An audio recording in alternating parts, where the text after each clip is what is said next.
ya gitu. Memang kadang-kadang be still itu juga do something. Do nothing is actually do something. Gitu. Dan memang kita diminta untuk sabar, ya memang harus sabar gitu. Toh anyway kita juga udah berdoa. Toh anyway kita juga udah menyerahkan semua yang terbaik. Toh anyway kita udah fully surrender to God. Ya sudah, mau ngapain lagi? Tapi balik lagi, sebagai bisnis harus bikin. Tapi sebagai manusia membahayakan nyawa orang. So it was very huge dilemma for me antara bisnis atau nyawa orang. Aku tahu waktu itu kalau doa jawabannya choose life. Hanya keputusan obedient yang kita diminta untuk memilih kebenaran. Di saat kita nggak bisa memilih, di saat kita kesusahan buat memilih, always choose the right thing. Dan it's no longer about what I want, but it's about what God's want.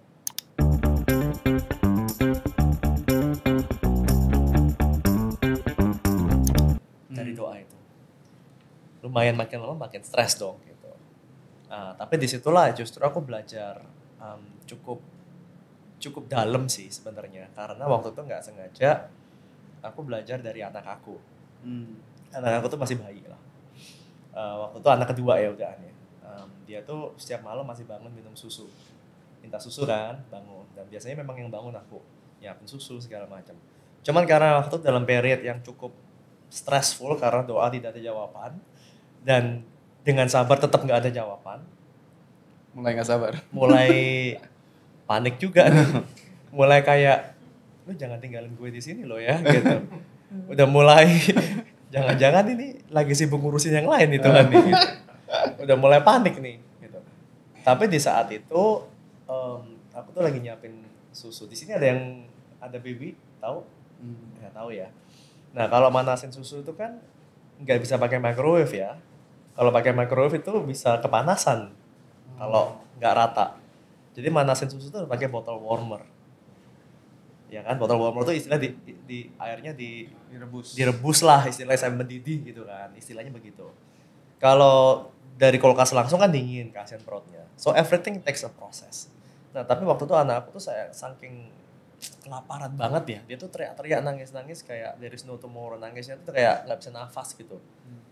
Dan di saat-saat seperti itu aku cukup lagi stres, lagi sebel, aku tuh cukup keras ngomong sama dia. Sabar dong, ini susunya lagi diangetin. Kalau aku kasih kamu cepet-cepet nanti dari microwave nanti melocot lagi lidahnya. Kalau di kulkas nanti dingin gitu. Ini udah the best for you gitu. And at that moment I realized God is talking to me. Bukan berarti aku nggak ada jawaban tuh, bukan berarti aku nggak ngapa-ngapain. I'm still preparing your milk. Dari situ aku benar-benar kayak benar juga ya gitu. Memang kadang-kadang be still itu juga do something. Do nothing is actually do something. Gitu. Dan memang kita diminta untuk sabar, ya memang harus sabar gitu. Toh anyway kita juga udah berdoa. Toh anyway kita juga udah menyerahkan semua yang terbaik. Toh anyway kita udah fully surrender to God. Ya sudah, mau ngapain lagi? Dengan kita berpikir, dengan kita teriak-teriak pun juga doesn't change anything gitu. Dan malam hari itu juga aku sadar, wah gila, dijawab langsung nih lewat anak aku gitu. Ya udah bener, seminggu kemudian ternyata Indonesia tuh lagi bagi-bagi vaksin ya. Waktu itu Pak BGS ini Januari 2021. Pak BGS ini menteri yang baru karena dia baru ngantiin Pak Terawan waktu itu. Terus juga bagi-bagi vaksin, dan waktu bagi-bagi vaksin itu terjadi kerumunan massa karena mereka menggunakan Google Form waktu itu. Jadi orang tua aku salah satunya juga ikutan ke tempat destinasi dedicated untuk vaksin, malah jadi penumpukan massa karena ramai banget itu. Terus di situ orang-orang mulai takut, ini mau vaksin malah jadi penyebaran COVID nih gitu dengan penumpukan massa. Nah disitulah si Pak BGS tiba-tiba ingat, ini bukannya mirip kayak datang DWP sebenarnya ya. Ternyata dia juga syukurnya DWP. Dia juga penggemar DWP gitu. Oh. Itulah DWP loh. Iya. Okay. Ini kan bukan kayak DWP nih. Kenapa kita nggak ngubungin loket aja gitu.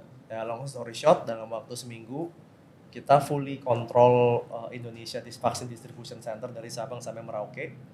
Tiba-tiba kita jadi profitable, tapi yang keren sebenarnya bukan masalah profitability-nya, tapi kita berhasil mendistribusikan 500.000 vaksin per hari saat itu. Kombinasi dari Loket, Gotix, Halodoc yang kita arahin. Kan kita kan distribution center nih. Ternyata dari platform itu kita berhasil 500.000 vaksin per hari. Itu yang sekali lagi, ya nama Tuhan dimuliakan lah melalui kejadian-kejadian. Nggak cuma kita bisa selamat, tapi kita juga bisa membuat impact yang luar biasa buat Indonesia gitu.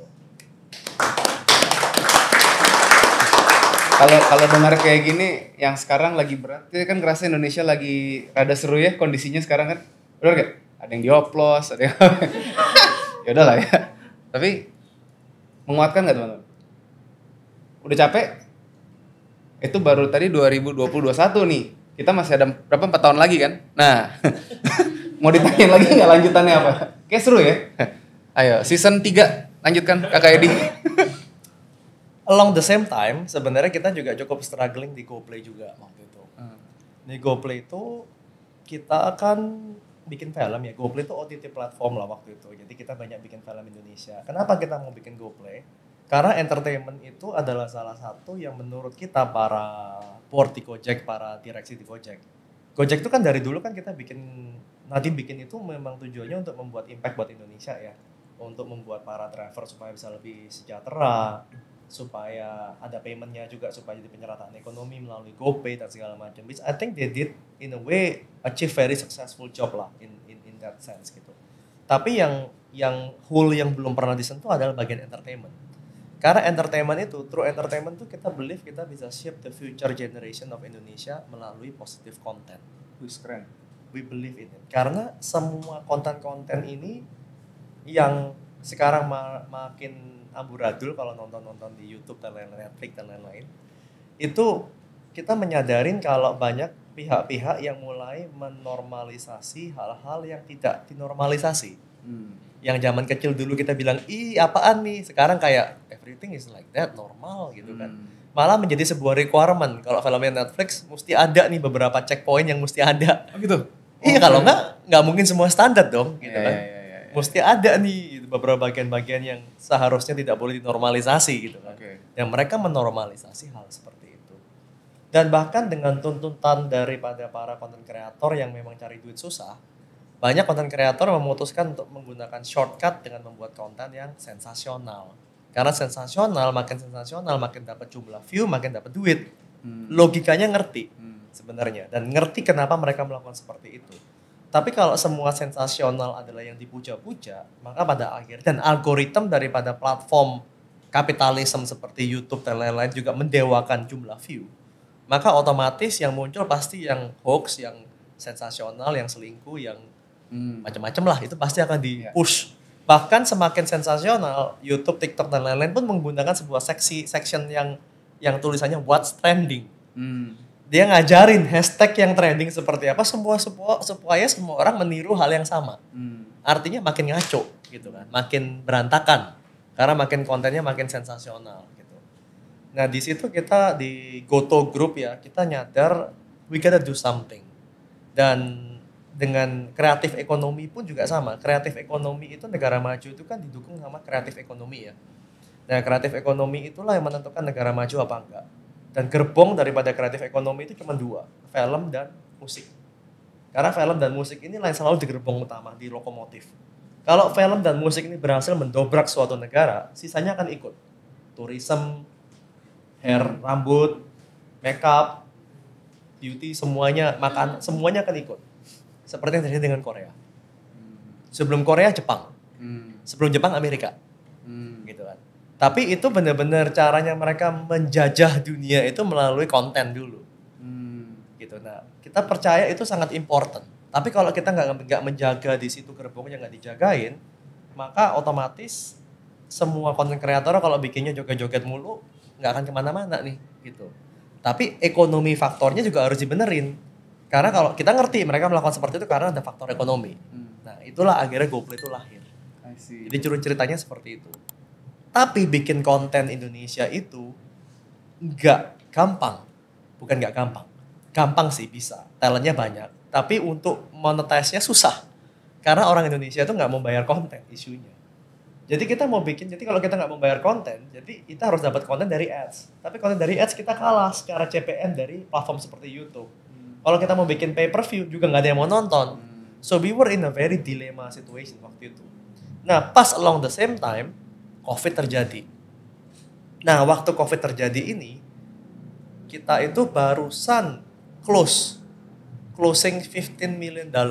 Perusahaan belum jadi, baru mau jalan, tiba-tiba kita dapat $15 million, kayak wah Tuhan keren nih gitu ya. Kita bisa diberkati, bisa dapat funding segini. Tapi funding segitu tuh nggak main-main loh, pressure-nya juga gede. Aku sebagai CEO-nya pressure-nya gede banget.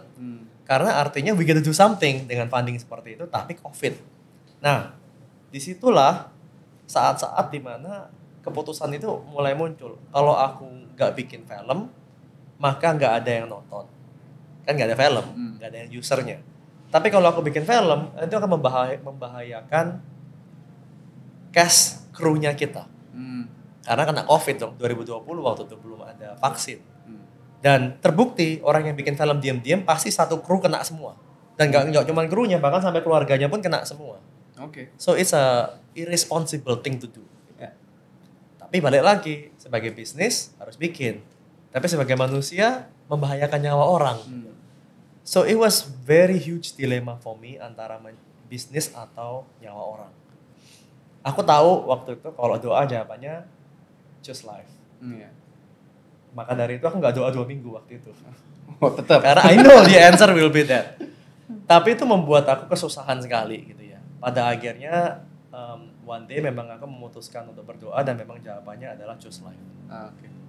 Susah banget karena everybody is asking, emang bakal ngapain kita Pak kalau nggak bikin film? Dan aku cuma jawab I don't know. Ya memang nggak tahu. Aku nggak akan make things up. I don't know.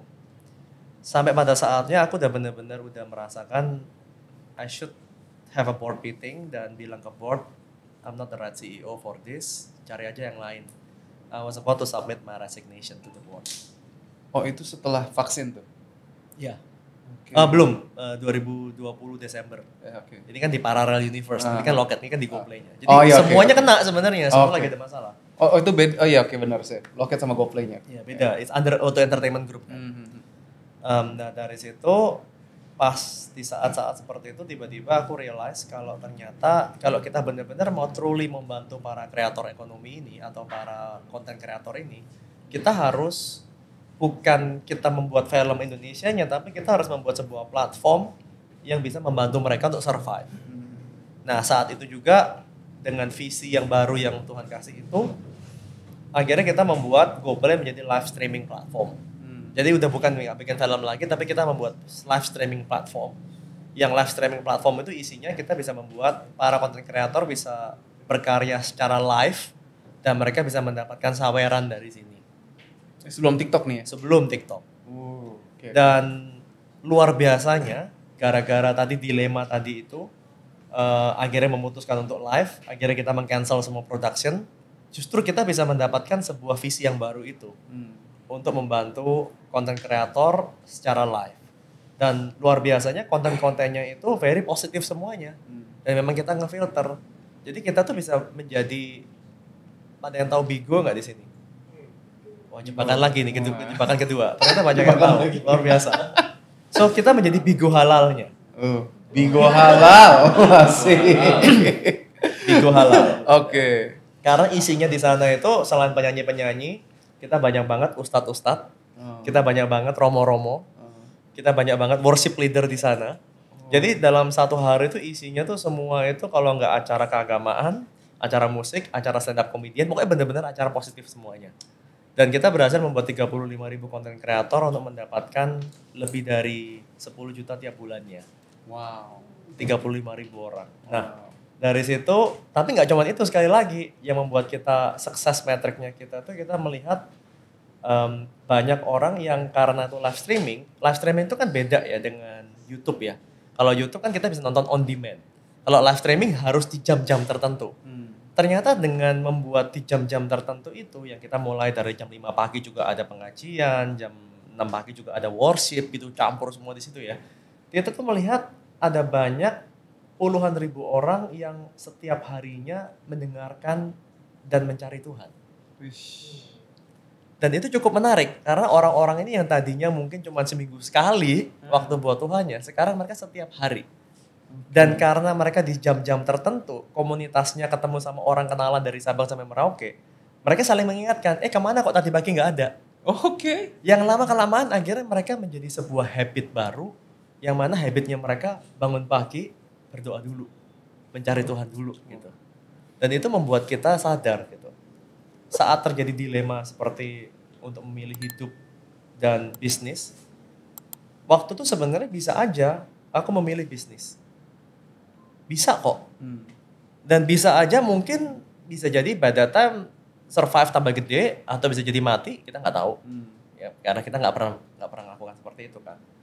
Tapi the point adalah saat kita memilih life, yang kita dapatkan itu nggak cuma sekedar monetary reward. Yang kita mendapatkan itu fulfillment. Yes. Kita bisa mendapatkan sesuatu yang kita nggak akan pernah bisa dibeli dengan uang. Kita bisa melihat begitu banyak miracle terjadi. Banyak kesaksian yang terjadi karena aku memulai hari dengan menyembah Tuhan. Aku mendapatkan ini. Pernikahanku dipulihkan. Yes. Anak aku disembuhkan. Banyak banget kesaksian seperti itu. Itu tidak bisa dibeli dengan uang. Yes. Hal-hal seperti itu. Banget. Hanya keputusan obedient yang kita diminta untuk memilih kebenaran. Di saat kita nggak bisa memilih. Di saat kita kesusahan buat memilih, always choose the right thing. Dan it's no longer about what I want, but it's about what God's want. Gitu. Yang senyum-senyum tahu gue habis curhat tadi soalnya. Lanjut. Apalagi nih? Oh enggak, itu internal. Ya, oke. Iya. Terus mau tahu apa lagi? Oke. Ya udah. Terakhir deh ceritanya ya. Nanti baru saya open ke forum, teman-teman mau nanya boleh ya. Udah gatel kan? Gue tahu. Enggak tadi kalau senyum-senyum itu karena sebelumnya gue curhat. Jadi ada berita buruk lah dari Sabtu Minggu kemarin. Itu biasa internal. Anyway, kita nggak ke situ, topiknya ke Kak Edi. Jadi dia biar ini nanti lebih seru lagi, ada suspense. Boleh diminum nggak? Boleh dong, dari tadi disediain. Nah, oke.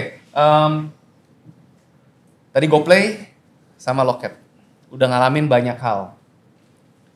Sampai akhirnya bisa di-reacquire tuh by your keinginan atau gimana? Ada bisa diceritain nggak itu kisahnya? Karena itu kan udah satu grup besar nih, udah gini kan. Oke. Udah grow. Jadi kayak waktu setelah live streaming itu cukup sukses ya karena COVID ya. Waktu COVID-nya udah mulai berakhir, udah mulai orang pada mulai keluar rumah dan segala macam.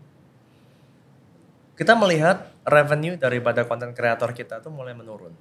Gak cuma menurun tapi decline significant gitu ya. Karena mungkin orang pada keluar rumah, udah gak banyak orang nonton lagi segala macam. So this is where kita mulai berpikir, gimana ya caranya kita bisa membantu content creator ini supaya mereka tetap bisa makan. Terutama content creator yang di luar Jakarta. Kalau Jakarta ya makanya ngisi-ngisi kafe masih lumayan lah gitu kan. Tapi yang di luar Jakarta tuh kasihan banget mereka. Nah disitulah yang sempat kita melakukan A/B testing. Ini sebelum kita decide untuk membeli ya.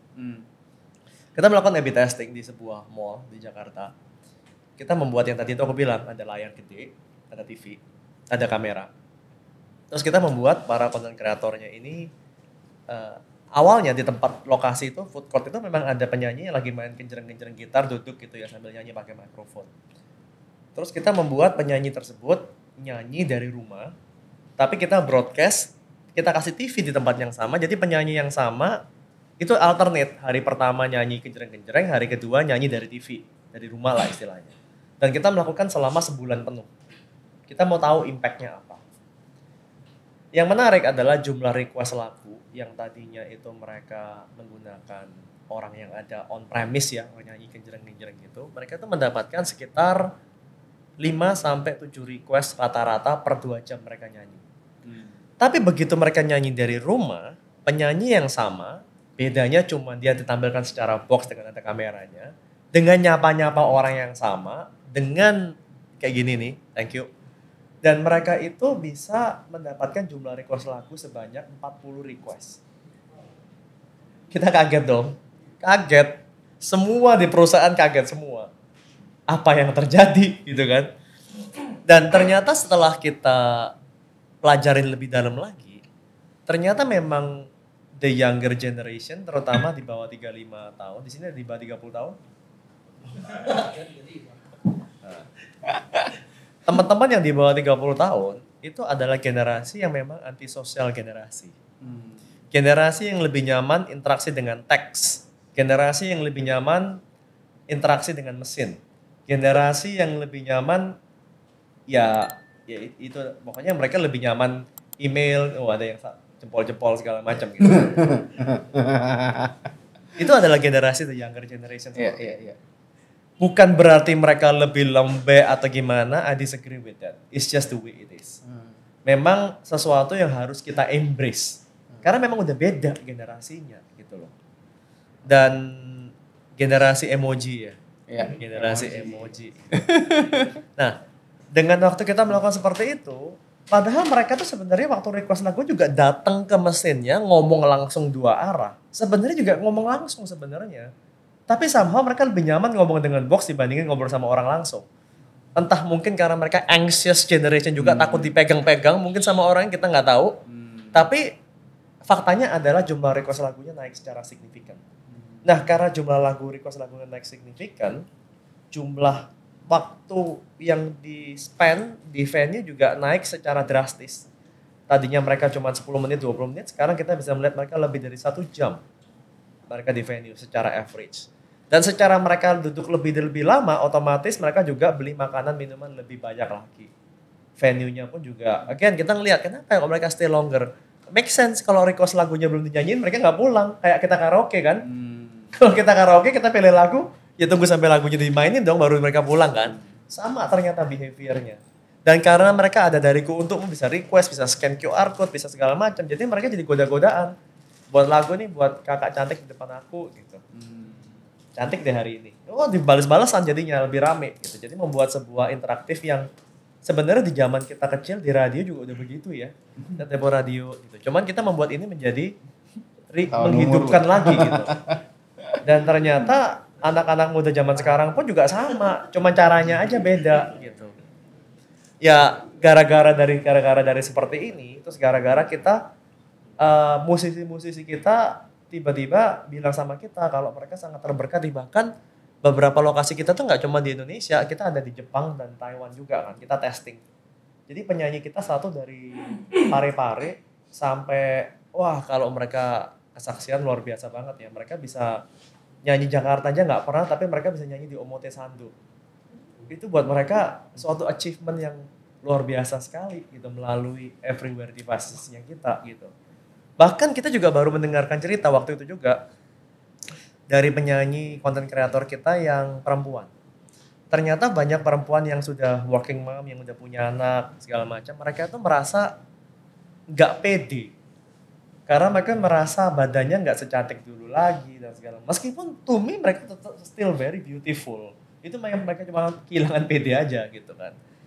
Terus suaranya juga mereka merasa aduh udah tua nih suaranya nggak enak. Padahal to me is still amazing gitu.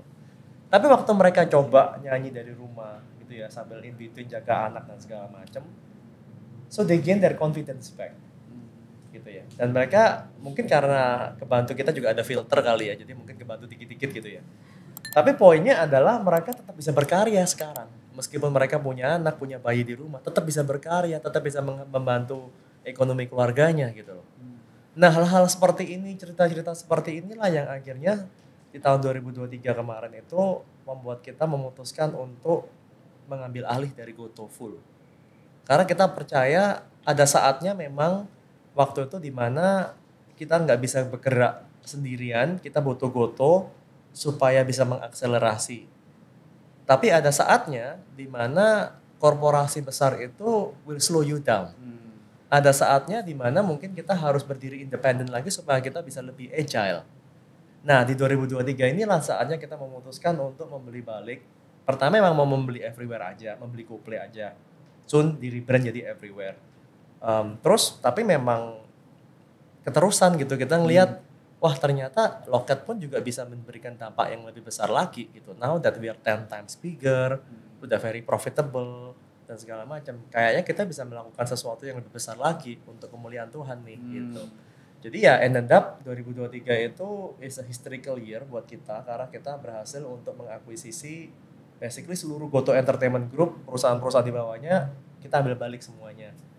Kita ambil balik secara independen. Dan memang saat itu kesusahan terbesarnya adalah duit dari mana bro, gitu kan? Iyalah. Iya kan gitu. Kita juga sama. Nego sih bisa nego habis duitnya dari mana ya? Udah mulai gitu. Tapi ya sekali lagi ya, kalau memang ini memang jalan Tuhan sih, semua jalan dibukakan sih. Kita dimampukan juga somehow entah tiba-tiba ada duit dari mana atau negosiasinya kita bisa berhasil mendapatkan yang di angka yang kita mau. Apapun itu, somehow somewhat the deal happen. The deal happen. Akhirnya kita benar-benar fully independent dan dari fully independent ini yang tadi aku ceritain sekarang malah kita bisa connect ke seluruh billboard macam-macam gitu ya. Jadi mewujudkan mimpi supaya content creator kita ini bisa from anywhere to literally everywhere gitu.